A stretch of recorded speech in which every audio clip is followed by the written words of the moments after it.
यह लो राधा बहू, तुम्हारी बेटी हुई है और तुम माँ बन गई हो। मुबारक हो बहू। आज से तुम्हारी एक जिम्मेदारी और बढ़ गई है। जिस तरह से तुमने मेरे घर को अच्छी तरह से संभाला है, उसी तरह तुम अपनी बेटी को भी अच्छी तरह से संभालोगी। यह मुझे उम्मीद है। एक माँ ही अपने बच्चे को सबसे अच्छी तरह से संभाल सकती है, पाल सकती है। जिंदगी की नई जिम्मेदारी मुबारक हो। अस्पताल से छुट्टी मिल गई और वे लोग घर आ गए। घर आते ही बहू को उसके कमरे में छोड़ दिया गया और बच्चे को भी उसके पास लिटा दिया गया और सास अपने कमरे में चली गई। 13 दिन तक सास ने अपनी बहू को सही तरह से खाना पीना दिया, ठीक ढंग से सेवा की। लेकिन 13वें दिन सास ने बोल दिया, राधा बहू, अब 13 दिन हो चुके हैं और तुम्हारी नॉर्मल डिलीवरी हुई है। अब इससे ज्यादा मैं तुम्हें आराम नहीं करने दे सकती। अब उठो और अपना किचन संभालो। जितना काम मुझे करना था मैंने कर लिया। तुम्हारी ननद नेहा को भी कॉलेज जाना होता है, उसके लिए सुबह टिफिन बनाना होता है। इसलिए अब आराम करना बंद करो और उठकर घर संभालो। लेकिन माँ जी, अभी तो 13 दिन हुए हैं। अभी तो मेरी कमर में बहुत दर्द होता है, मेरे सिर में भी दर्द होता है। मुझे कमजोरी महसूस हो रही है। मेरा अंग अंग दुखता है। मैं उठती हूँ तो मुझे चक्कर आते हैं। इतनी जल्दी मैं घर के सारे काम कैसे कर सकती हूँ? जब मेरी भाभी के बेटा हुआ था तो माँ ने 40 दिन तक उसे बिस्तर से हिलने नहीं दिया था, और आप मुझे 13 दिन में ही उठने को बोल रही हैं। राधा ने धीमे स्वर में कहा, मैं कुछ नहीं जानती, हमसे ये सब नहीं होता। वैसे भी तुम्हारी भाभी को बेटा हुआ था, बेटी नहीं। तुम्हें बेटी हुई है तो इतने नखरे मत दिखाओ, सास ने झुंझलाकर कहा। डॉक्टर ने भी बोला था कि 40 दिन तक आपको बेड रेस्ट की जरूरत है। आप ये 40 दिन तो पूरे कर दीजिए, उसके बाद मैं घर संभाल लूंगी। राधा ने विनती की। देखो, मुझे ज्ञान मत दो, काम तो तुझे करना ही पड़ेगा। अब कैसे भी हो, उठो और अपना घर संभालो।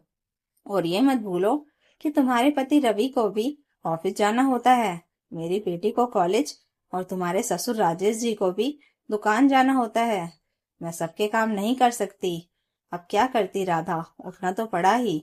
अगले दिन जैसे तैसे करके राधा उठी, नहा धोकर रसोई में चली गई। लेकिन उसकी बेटी को किसी ने भी नहीं उठाया, यहाँ तक कि उसके पति ने भी नहीं उठाया। और राधा घर के काम करने लग गई। सुबह उठकर उसने सबके लिए नाश्ता बनाया, अपने पति और ननद का टिफिन पैक किया, सास ससुर को नाश्ता दिया। तब तक उसकी गुड़िया रोने लग गई थी। सासू माँ ने आवाज दी, राधा, सुनाई दे रहा हो तो जाकर अपनी बेटी को देख, रो रही है वो। मम्मी जी, उसने कपड़े गीले कर लिए होंगे, आप उसकी लंगोट बदल दीजिए। मेरा रसोई का थोड़ा काम बाकी है बस। शर्म नहीं आती? सास को ऑर्डर दे रही हो? छोड़ो रसोई का काम और जाकर लड़की को देख। मैं नहीं बदल सकती उसके लंगोट, खुद ही बदलो। मैं अपने कमरे में आराम करने जा रही हूँ और मुझे आवाज मत देना। जो चाहिए अपने आप से ले लेना। गुड़िया रोती जा रही थी और राधा उसे लेकर दूध पिलाने बैठ गई। खुद राधा को भूख लग रही थी। पूरे परिवार का काम करने के बाद उसे खुद खाने का समय नहीं मिल रहा था। आधे घंटे तक उसे गोद में लेकर बैठी रही, फिर वो सो गई। तो राधा उठकर किचन में गई कि कुछ खा ले। तभी किचन में बर्तनों की आवाज सुनकर सास किचन में आई और बोली, बहू, बर्तन थोड़ी देर रुककर साफ कर लेना, अभी थोड़ा आराम कर लो। फिर मत कहना कि सास ने आराम नहीं करने दिया। वैसे रसोई के सारे काम हो तो गए हैं, अब क्या करने आई थी? माँ जी, मुझे भी भूख लगी है, अपने लिए नाश्ता लेने आई हूँ। क्या, अभी तक नाश्ता नहीं किया तुमने? अभी प्लेट उठाई थी कि गुड़िया फिर से रोने लगी। राधा बोली। वो वापस कमरे में भागी और उसे गोद में लेकर दूध पिलाने लगी। वो सो गई।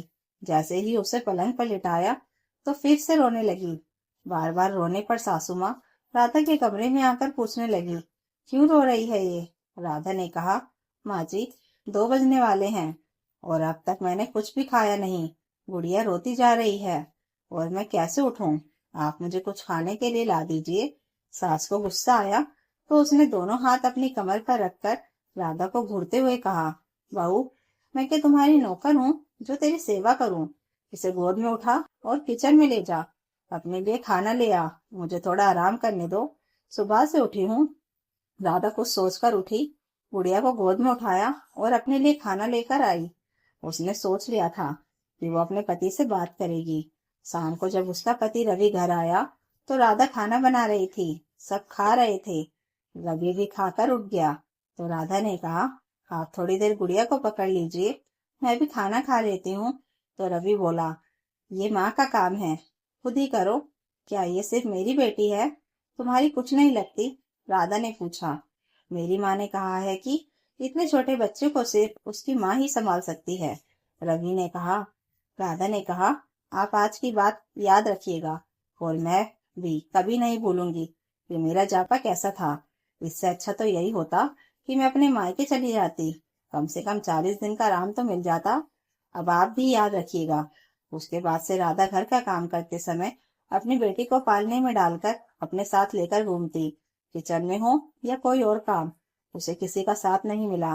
सिर्फ शाम को आकर उसके ससुर राजेश जी अपनी पोती को गोद में जरूर उठाते थे और किसी से राधा ने कहना ही छोड़ दिया था कि कोई उसे देख ले या पकड़ ले।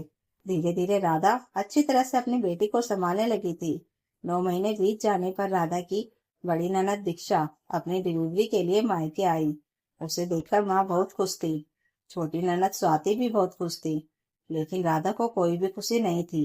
वो बस अपनी बेटी के साथ मस्त रहती, जिसे देखकर उसके पूरे परिवार वाले नाक चढ़ाते थे। कुछ दिन बाद दीक्षा की बेटी पैदा हुई तो राधा की सास उसे अपनी गोद से नीचे नहीं उतारती थी। नर्सिंग होम से छुट्टी लेकर घर आए तो सास ने राधा से कहा, बहू, अब तू मामी बन गई है और ये भी तेरी जिम्मेदारी है कि तू अपनी ननद की सेवा करे।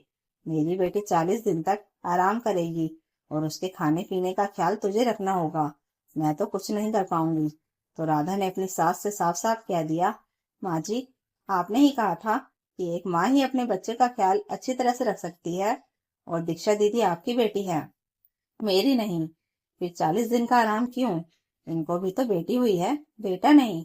और जैसे मुझे आपने 13 दिन में ही उठा दिया था, अब अपनी बेटी को भी उठा देना। मैं तो इनके लिए कुछ भी नहीं करूंगी। आज तक तो मेरी बेटी को किसी ने भी अपनी गोद में उठाकर नहीं देखा, तो मैं किसी की बेटी की सेवा क्यों करूंगी? तो राधा के पति रवि ने कहा, दीक्षा अपने मायके आई है तो उसकी देखभाल करना तुम्हारा फर्ज है। तो राधा ने अपने पति से कहा, अच्छा होता कि मैं भी जापे के लिए अपने मायके चली जाती, तो शायद वो सब कुछ ना झेलती जो मैंने अपने जापे में झेला। अगर आपकी बहन को बेटा भी होता तो भी मुझे कोई फर्क नहीं पड़ता, क्योंकि दीक्षा दीदी तभी आपकी ही माँ की बेटी रहती हैं और उनकी बेटी अपनी माँ के भरोसे आई हैं, मेरे भरोसे नहीं। और आप भी अपनी बात याद कीजिए, आपने ही कहा था मुझे कि अपने बच्चों को माँ ही संभाल सकती है। आप तो अब चुप ही रहिए। राधा की सास और पति एक दूसरे की शक्ल देखने लगे। दीक्षा ने पूछा, भाभी, भाभी को क्या हुआ है? तो ससुर राजेश जी ने कहा, वो तो वही करेगी जैसा सुलूक उसके साथ हुआ। अब उससे जरूरत थी तो किसी ने भी उसकी सेवा नहीं की, तो अब उससे उम्मीद क्यों की जा रही है? अब जैसा करोगे वैसा ही तो पाओगे। और सास, पति, ननद तीनों की आंखें झुक गई। तो दोस्तों, अगर कहानी अच्छी लगी हो तो लाइक कीजिए, कमेंट कीजिए और हाइप बटन दबाकर हमें और कहानियां लाने के लिए मोटिवेशन दीजिए और चैनल को सब्सक्राइब जरूर कर लीजिएगा। Thank you for watching.